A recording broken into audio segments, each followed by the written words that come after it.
जय माता दी। हर हर महादेव। कैसे हैं आप सभी? आशा करता हूँ आप सभी अच्छे होंगे, स्वस्थ होंगे। माता रानी आप सभी की मनोकामना पूरी करे, आप सभी के घर में महामाई सुख शांति बनाए रखे। देखिए, आज की जो ये वीडियो है बहुत ही अच्छी वीडियो है और बहुत ही इंटरेस्टिंग वीडियो है। और इस वीडियो में मैं आपको एक अप्सरा की साधना बताने वाला हूँ, और वो अप्सराओं की भी अप्सरा है, सबसे ज़्यादा सुंदर, दिव्य और परम सुंदरी माने जाने वाली जो अप्सरा है उर्वशी, यानी कि उर्वशी अप्सरा की साधना मैं आपको इस वीडियो में बताने वाला हूँ। पूरी जानकारी दूंगा, पूरा डिटेल में सारा रहस्य बताऊंगा, कैसे आपको साधना करनी है, सब कुछ आपको मैं स्टेप बाय स्टेप बताऊंगा। तो अगर आपको अच्छे से जानकारी चाहिए तो वीडियो को अच्छे से देखना, समझना, ठीक है। देखिए, उर्वशी अप्सरा के बारे में सबने सुना है। लगभग मुझे नहीं लगता कि हिंदुओं में, सनातनियों में या किसी भी धर्म में ही कोई ऐसा व्यक्ति होगा जिसने उर्वशी अप्सरा का नाम ना सुना हो। उर्वशी के बारे में हर कोई जानता है। उर्वशी अप्सरा स्वर्गलोक में रहने वाली अप्सरा है। इंद्र आदि देवताओं की सेवा में रहने वाली उर्वशी अप्सरा है। इसके साथ में अनेकों सैकड़ों अप्सराएं और भी रहती है, लेकिन उर्वशी जो है वो सभी अप्सराओं में सबसे ज़्यादा श्रेष्ठ, सबसे ज़्यादा सुंदर, सबसे ज़्यादा दिव्य और सबसे ज़्यादा तेज धारण करने वाली अप्सरा यानी कि उर्वशी देवी मानी जाती है। उर्वशी अप्सरा की उत्पत्ति की कथा आप लोगों को पता होगी। अगर आपको नहीं पता तो मैं थोड़ी सी आपको कथा बता देता हूँ, फिर आगे इसकी साधना के बारे में मैं आपको जानकारी दूंगा। देखिए, नर और नारायण नाम के दो ऋषि थे जो बहुत ही कठोर तपस्या कर रहे थे। कई हजार वर्षों से वो तपस्या करते आ रहे थे। उनकी तपस्या के प्रभाव के कारण से इंद्रदेव के मन में भय उत्पन्न हुआ कि कहीं वो अपनी तपस्या के फल स्वरूप उनका इंद्रासन ना मांग ले। तो उनकी तपस्या को भंग करने के लिए इंद्रदेव ने रंभा, मेनका और उनके साथ में चलने वाली अनेकों अप्सराओं को उनकी तपस्या भंग करने के लिए भेजा, लेकिन वो उनकी तपस्या भंग नहीं कर पाई। बदले में नारायण ऋषि ने अपनी जंघा के उरु भाग से एक अप्सरा को प्रकट कर दिया जो उन सभी अप्सराओं से भी ज़्यादा सुंदर, दिव्य, कांतिमय और बहुत ही मनमोहक थी। ठीक है, उस अप्सरा को देखने के बाद में सभी अप्सराओं का घमंड चूर चूर हो गया और नारायण ऋषि के उरु भाग से उस अप्सरा की उत्पत्ति के कारण से ही इसका नाम उर्वशी पड़ा।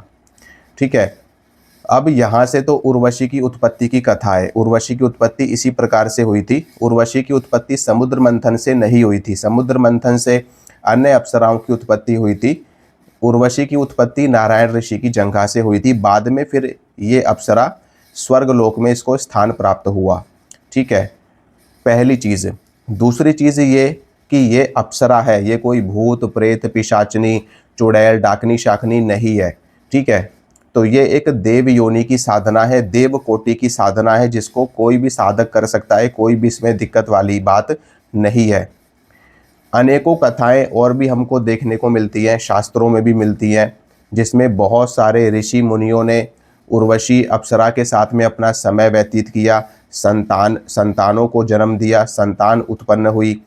कई राजाओं के साथ में भी उर्वशी की कथाएं मिलती हैं, जिसमें राजा पुरूरवा की कथा सबसे ज़्यादा लोकप्रिय है, जिसके बारे में शायद आपने सुना भी होगा। राजा पुरूरवा के साथ भी उर्वशी उनकी पत्नी बन कर के रही थी और बहुत लंबे अरसे तक, लंबे समय तक रही थी। ठीक है, बाद में वो फिर स्वर्ग कैसे गई वो एक अलग बात है। गंधर्वों ने आकर के उनके साथ में छल करके उर्वशी को वापस बुला लिया। ठीक है, तो उर्वशी एक देवी है, ये स्वर्ग की अप्सरा है और ये नारायण ऋषि की पुत्री भी मानी जाती है, क्योंकि नारायण ऋषि से इसकी उत्पत्ति हुई, इसलिए नारायण इसके पिता हुए।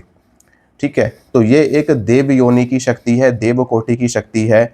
अगर आपको उर्वशी अप्सरा सिद्ध हो जाती है तो जीवन में कुछ भी सिद्ध करने के लिए शेष आपके जीवन में नहीं रहेगा।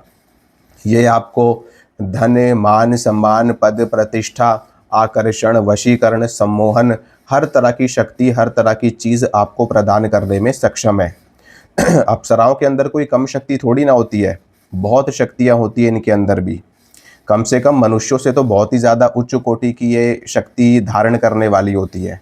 ठीक है, तो इनकी साधना करके आप इनकी सिद्धि करके जो चाहे वो प्राप्त कर सकते हैं उर्वशी अप्सरा के माध्यम से। ठीक है। और अगर आप इनकी साधना एक प्रेमिका के रूप में कर रहे हैं, एक पत्नी के रूप में कर रहे हैं, ठीक है, या माता के रूप में कर रहे हैं, या बहन के रूप में कर रहे हैं, या एक मित्र के रूप में कर रहे हैं, या स्वतंत्र रूप से कर रहे हैं, या देवी के रूप में कर रहे हैं, किसी भी रूप में आप इनकी साधना कर सकते हैं, कोई भी दिक्कत वाली बात नहीं है। ठीक है। ये बहुत ही ज़्यादा अलौकिक है, बहुत ही ज़्यादा सुंदरता इसके अंदर भरी हुई है और बहुत ही ज़्यादा दिव्य और चमत्कारिक भी है। अब बात करते हैं कि इसकी साधना वास्तव में आपको किस रूप से करनी चाहिए।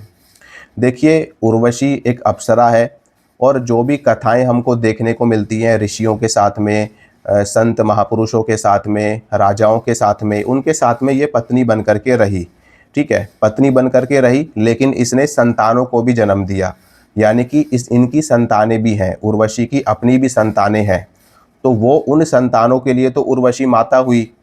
तो आप भी इसकी साधना माता के रूप में कर सकते हैं, कोई भी दिक्कत वाली बात नहीं है, देवी के रूप में कर सकते हैं।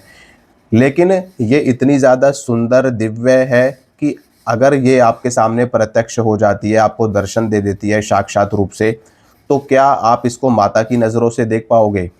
ठीक है। अगर आप एक दृढ़ संकल्पी साधक हैं, आपके अंदर काम के प्रति बहुत ही ज़्यादा जागरूकता है, आपका अपने ऊपर नियंत्रण है पूरा, तो बिल्कुल आप इसकी साधना करिए।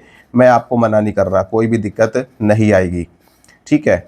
और अगर आप इसकी पत्नी के रूप में या प्रेमिका के रूप में साधना करते हैं तो सबसे बेस्ट है, जो सबसे बेस्ट मैंने आपको बताया। ठीक है।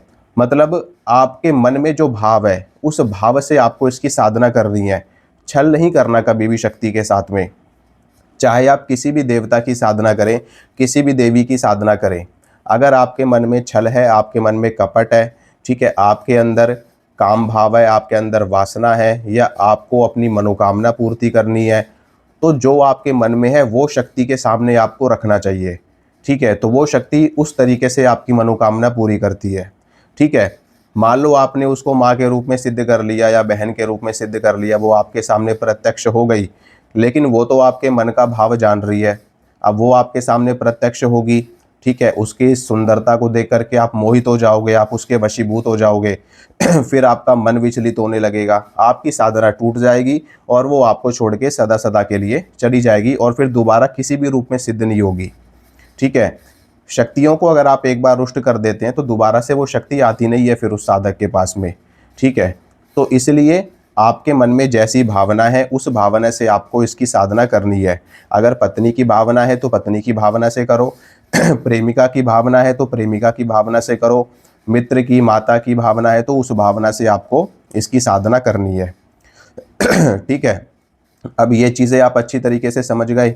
अब बात करते हैं साधना की, कि आपको साधना कैसे करनी है। पूरी जानकारी दूंगा स्टेप बाय स्टेप, आपको गुमराह नहीं करूंगा। गुमराह करना मेरा काम नहीं है।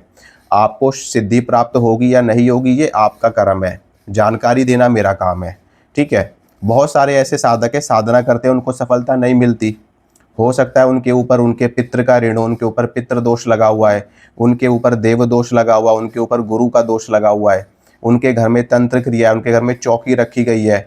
ठीक है। उनके घर में मसानी विद्या का प्रभाव है, तो आपको साधना फलित नहीं होगी, साधना आपको सिद्ध नहीं होगी।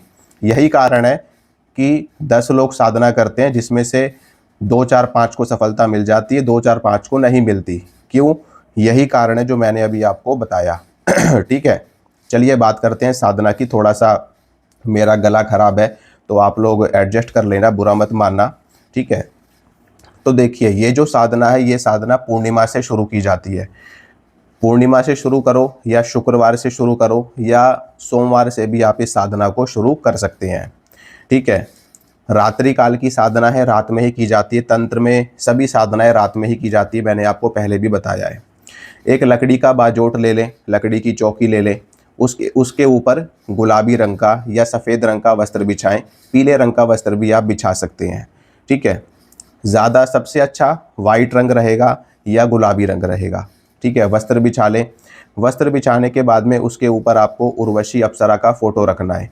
अगर आपके पास में फ़ोटो नहीं है तो आपको निकलवा लेना है फ़ोटो। अगर आप निकलवाना भी नहीं चाहते तो फिर आप उर्वशी अप्सरा का यंत्र रख सकते हैं। ठीक है, तो यंत्र रख लो। अगर यंत्र भी नहीं है आपके पास में तो कुछ मत रखो, बहुत ही सरल विधि बता रहा हूँ, और अगर सिद्धि ना मिल जाए तो कह देना कि भगत जी आपने क्या बात बताई। ठीक है, बहुत ही सरल विधि बता रहा हूँ। तो आपको कुछ नहीं करना, उस लकड़ी की चौकी के ऊपर उस अप्सरा के लिए यानी कि उर्वशी अप्सरा के लिए आपको भोग प्रसाद रखना है। उसके लिए आपको धूप लगानी है, दीपक लगाना है आपको। दीपक किसका लगाओगे? देसी घी का लगा सकते हो, बहुत ही अच्छा है। क्योंकि एक कथा जो हमको देखने को मिलती है कि जब उर्वशी राजा पुरूरवा के साथ में थी तो उर्वशी अप्सरा ने राजा पुरूरवा से एक शर्त रखी थी कि वो देसी घी का सेवन करेंगी, यानी कि उनको देसी घी प्रिय है। तो आप देसी घी का दीपक लगाएं। फिर भी अगर आपका सामर्थ्य नहीं है तो आप तिल के तेल का दीपक भी लगा सकते हैं या चमेली के तेल का दीपक भी आप लगा सकते हैं। ठीक है, इस तरीके से आप दीपक लगा सकते हैं। सरसों के तेल का दीपक मत लगाना, उसको छोड़ के कोई भी दीपक आप लगा सकते हैं। ठीक है, ये दीपक लगा देना, धूप अगरबत्ती लगा देना। भोग प्रसाद में आप कोई भी दूध से बनी हुई अच्छी खोए की मिठाई आप डेली भोग लगाएंगे। ठीक है, अगर आपका सामर्थ्य नहीं है तो जो भी आपके पास में उपलब्ध है, मिश्री, इलायची दाना, ठीक है, या बतासे, उसका भी भोग आप लगा सकते हैं। दीपक लगा देंगे और बढ़िया गुलाब के फूल आप रखेंगे चौकी के ऊपर, उर्वशी अप्सरा को अर्पित करेंगे। फ़ोटो रख लें तो बहुत अच्छा है। फ़ोटो अगर आप रख लेंगे तो एक आपका भाव कनेक्ट हो जाएगा उससे। ठीक है, तो आप उसका पूजन आराम से कर पाएंगे। वो आपके सामने किस रूप से प्रत्यक्ष होती है वो तो एक अलग बात है। ठीक है, वो ऐसे रूप में आपके सामने प्रत्यक्ष होगी कि उस रूप की कल्पना तक आपने कभी जीवन में नहीं की होगी। ठीक है, ऐसा रूप उसका होगा, इतना दिव्य, इतना सुंदर कि आप उसको देख भी नहीं पाओगे। ठीक है, तो फोटो रख लें और पूजन करें पंचोपचार से, दशोपचार से, षोडशोपचार से। ठीक है, चंदन का तिलक लगाएं, चंदन का जल रखें उसके लिए, उसके पीने के लिए, यानी कि 1 लोटा जल ले लें, उसमें थोड़ा सा चंदन घोल करके वो जल रख लें। धूप अगरबत्ती लगा करके, भोग प्रसाद लगा करके। ठीक है, ये सारी चीज़ें करने से पहले आपको गणेश भगवान को प्रणाम करना है, अपने गुरु को प्रणाम करना है, इष्ट देवता को प्रणाम करना है, पितृ देवता को प्रणाम करना है, कुल देवता को प्रणाम करना है, अपने क्षेत्र के देवता को प्रणाम करना है, यानी कि क्षेत्रपाल को प्रणाम करना है, इंद्रदेव को प्रणाम करना है। सभी को प्रणाम करके, सभी से अनुमति लेकर के, अपने माता पिता को प्रणाम करके, अपने बड़े बुजुर्गों को प्रणाम करके, अपने गुरु से आज्ञा लेकर के, सभी को प्रणाम करके, सभी का आशीर्वाद लेकर के फिर आपको उर्वशी का मंत्र जाप करना है। मंत्र का जाप इस फटिक की माला से आप करेंगे। ठीक है, इस फटिक की माला सबसे अच्छी रहेगी। अगर इस फटिक की माला आपके पास में अवेलेबल नहीं है तो आप रुद्राक्ष की माला से भी जाप कर सकते हैं। ठीक है, या फिर आप सफ़ेद हकीक की माला से भी जाप कर सकते हैं। ठीक है, सफ़ेद हकीक मिल जाए, गुलाबी हकीक मिल जाए, चल जाएगा, कोई दिक्कत वाली बात नहीं है। ठीक है, अब आपको क्या करना है, मंत्र मैं आपको बता रहा हूँ, मंत्र को ध्यान से सुनिए, ध्यान से समझिए। मंत्र इस प्रकार है, मंत्र कई हैं उर्वशी अप्सरा के साधना के। इसमें एक शाबर मंत्र भी देखने को मिलता है, लेकिन वो जो शाबर मंत्र है वो काफ़ी ज़्यादा लंबा शाबर मंत्र है, और वो जो मंत्र है वो पौराणिक मंत्र भी नहीं है, वो शास्त्रीय मंत्र भी नहीं है, वो किसी के द्वारा बनाया गया मंत्र है। जो शाबर मंत्र मिलता है ना, अब वो चाहे किसी ने भी बनाया हो, मैं इसके ऊपर कोई भी टिप्पणी नहीं करूँगा। ठीक है, लेकिन मैं सत्य बोलूँगा, सच्चाई बोलूँगा। ठीक है, तो शाबर मंत्र वो बनाया गया मंत्र है, तो उस मंत्र से आपको सफलता मिलती है या नहीं मिलती है, मिल भी सकती है और नहीं भी मिल सकती है। लेकिन मंत्र जाप हमेशा शास्त्रीय मंत्रों से करने चाहिए, जो हमारे पुराणों में है, जो हमारे वेदों में है, जो हमको गुरु से प्राप्त हो। ठीक है, वो महत्वपूर्ण है। गुरु ने आपको जो दे दिया उससे आपको सिद्धि हो जाएगी, उसमें कोई भी संशय नहीं करना चाहिए। तो मंत्र सुनिए, मंत्र इस प्रकार है, ओम उर्वशी अप्सरा आगच्छ आगच्छ स्वाहा। ओम उर्वशी अप्सरा आगच्छ आगच्छ स्वाहा। ओम उर्वशी अप्सरा आगच्छ आगच्छ स्वाहा। ये मंत्र है, बहुत ही छोटा मंत्र है। इस मंत्र का जप आपको 1.25 लाख की संख्या में करना है, यानी कि 1,25,000 मंत्रों का जप करना है। 21 दिन की ये आपकी साधना चलेगी। डेली आपको अप्सरा का पूजन करना है, डेली आपको भोग लगाना है, डेली आपको गुलाब के फूल अर्पित करने हैं, गुलाब का इत्र आपको अर्पित करना है। ठीक है, और डेली आपको मंत्र जाप करना है। इसमें मंत्र आप 11 माला, 21 माला, 51 माला, 51 माला करोगे तो बहुत ही अच्छा है। आप 51 माला, 55 माला, 60 माला जाप करो तो आपका 21 दिन में 1.25 लाख जाप हो जाएगा। ठीक है, और डेली आपको हवन करना है मंत्र से। अगर हवन की आपको थोड़ी बहुत दिक्कत लगती है, कई कई एक साधक हैं जो कह रहे थे कि हम डेली डेली हवन नहीं कर पाएंगे, घर वाले बोलते हैं कि भाई क्या कर रहे हो, क्या नहीं कर रहे, कौन सी साधना कर रहे हो, ठीक है, कुछ गलत चीज़ तो नहीं कर रहे। तो अगर आपके साथ भी ऐसी कोई दिक्कत है, ऐसा कोई इशू है, तो फिर आप हवन मत करना, केवल जाप कर लेना। मंत्र जाप से भी शक्ति सिद्ध हो जाती है, ठीक है। जपात सिद्धि ही जपात सिद्धि ही जपात सिद्धि न संशयः। लगातार मंत्र जप करने से वो मंत्र सिद्ध हो जाता है, वो देव शक्ति सिद्ध हो जाती है, इसमें कोई भी संशय वाली बात नहीं है। तो मंत्र जाप करें, लास्ट में आप एक हवन जरूर कर दें, ठीक है, उसको भोग प्रसाद के रूप में। और जो हवन भी करेंगे, बढ़िया से अच्छी सामग्री हो, अच्छी क्वालिटी की, उसमें जौ, काले तिल, चावल सी, ठीक है, घी, चीनी, शहद, ये सब मिला करके आप कर सकते हैं, या शाकल्य बना के भी हवन कर सकते हैं। कुछ भी नहीं है तो घी से ही हवन कर सकते हैं, ठीक है। जब तक आपका जाप चलेगा, दीपक आपका जलना चाहिए। नियम मैं आपको बता रहा हूँ, ठीक है। ब्रह्मचर्य का पालन आपको करना है कठोर रूप से, बिल्कुल कड़ा ब्रह्मचर्य आपका होना चाहिए। दूसरा, बिल्कुल सात्विक आहार आपका होना चाहिए। अंडा, मीट, मछली, प्याज, लहसुन का सेवन आप नहीं करेंगे इस साधना में। और व्रत रखेंगे तो और भी अच्छा है, और भी जल्दी आपको उर्वशी सिद्ध होगी, ठीक है। क्योंकि जितना आप तप करेंगे उतनी जल्दी आपको शक्ति सिद्ध होती है, ठीक है।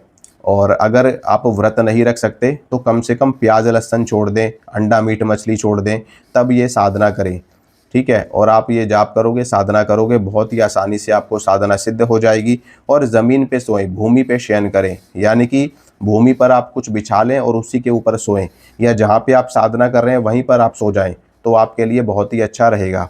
तो इस विधि से आप साधना करें, आपको ज़रूर सिद्धि प्राप्त होगी। एक चीज़ मैं आपको बता देना चाहता हूँ कि देखिए, बिना गुरु के कोई भी साधना नहीं करनी चाहिए, ठीक है। चाहे वो कितनी भी सरल साधना हो, कितनी भी कठिन साधना हो, गुरु के मार्गदर्शन में रह करके अगर आप साधना करेंगे तो आपको 100% सिद्धि प्राप्त होती है। बिना गुरु के करने पे दिक्कत परेशानियां जीवन में आ सकती है। इसलिए, क्योंकि जब वो आपके सामने प्रत्यक्ष होगी, आप उसको देख के ही इतना ज़्यादा आपके अंदर एक्साइटमेंट हो जाएगा, अरे ये मेरे सामने ये क्या आ गया, ठीक है। आप होपलेस हो जाओगे, आप खो जाओगे, ठीक है। फिर आप उससे सही से वचन नहीं ले पाओगे, उससे बात नहीं कर पाओगे।